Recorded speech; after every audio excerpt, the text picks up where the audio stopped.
នេះមកដល់ស្រែដែលយើងបាញ់ថ្នាំឃុំហើយនឹងសម្អាតស្មៅបងស្រែនេះយើងអាយុទុំប្រហែលថ្ងៃហើយស្រូវនេះហើយពីគ្រូមក20ថ្ងៃហើយ20ថ្ងៃហើយមិនដែរតើតនៅស្មៅមានដុះហ៎ទេក្រោយប្រើថ្នាំឃុំនឹងកាត់ស្មៅឃើញថាអត់មានស្មៅដុះទេគ្រូឯងជីចូលមើលខ្លួនឯងហើយបាក់ជីបានថ្ងៃហើយបាទជាក់ស្ដែងគឺយើងបាញ់បាន6ថ្ងៃម្ដងនេះបាន6ថ្ងៃឥឡូវយើងមកមើលជាក់ស្ដែងទាំងអស់គ្នាអញ្ចឹងណាបាទនេះបាទស្រែនេះប្រភពស្មៅហើយពីមុនមកហ្នឹងបងណាបាទដូចស្ដាច់ហើយនៅជីភូមិអញ្ចឹងស្មៅមិនទេស្មៅច្រើនបាទដល់ឥឡូវមើលនេះបាទស្អាតច្បាញ់តែម្ដងអញ្ចឹងណាបាទនេះបាទអាហ្នឹងខ្ញុំថតវីដេអូជាក់ស្ដែងជូនបងណា20ថ្ងៃហើយមិនទាន់មានស្មៅដុះទេនេះឃើញទេបាទច្បាញ់តែម្ដងនេះឃើញទេស្អាតហ៎បាទនេះបាទច្បាញ់អញ្ចឹងណាបាទទាំងអស់បាទនិយាយខ្លីទៅពេញស្រែគឺมันមានស្មៅដុះទេអញ្ចឹងណាឲ្យតែប្រភេទស្មៅគ្រាប់គឺឃុំបានខ្ញុំបញ្ជាក់ណាឃុំហើយនឹងសម្អាតបានព្រោះវានៅក្នុងដបតែមួយទេសារធាតុ2ហ្នឹងណាបាទឃុំផងកំចាត់ស្មៅផងបាទហើយយើងបាញ់ចន្លោះពីបាទ6ថ្ងៃទៅ8ថ្ងៃគឺល្អហើយអញ្ចឹងណាថ្នាំហ្នឹង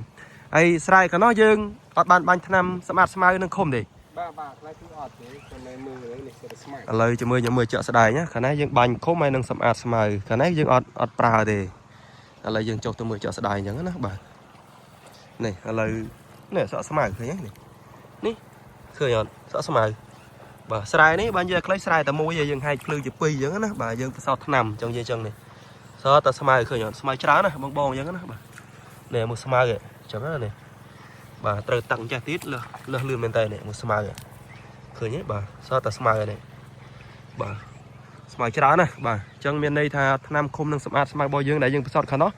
គឺទទួលបានជោគជ័យខ្ញុំបញ្ជាក់ជាមួយបងណាបាទ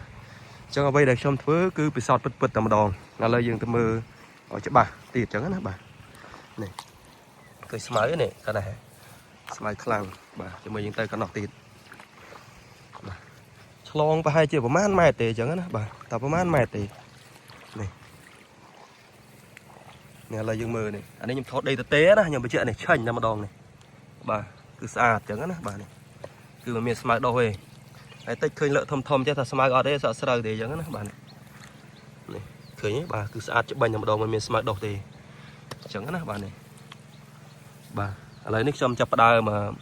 រហូតតាក់ចេញហើយដើម្បីឲ្យវាបែកកូនបែកគុំណាខ្ញុំបញ្ជាក់នេះបាទឲ្យបែកតិចកម្មបន្តិចបាទចាំចន្លោះ5ថ្ងៃក្រោយអីឬ6ថ្ងៃអីបញ្ចូលទឹកវិញអញ្ចឹងណាបាទអញ្ចឹងវីដេអូនេះធ្វើការចែកម្លែកប៉ុណ្ណឹងអញ្ចឹងបើសិនជាបងបាទ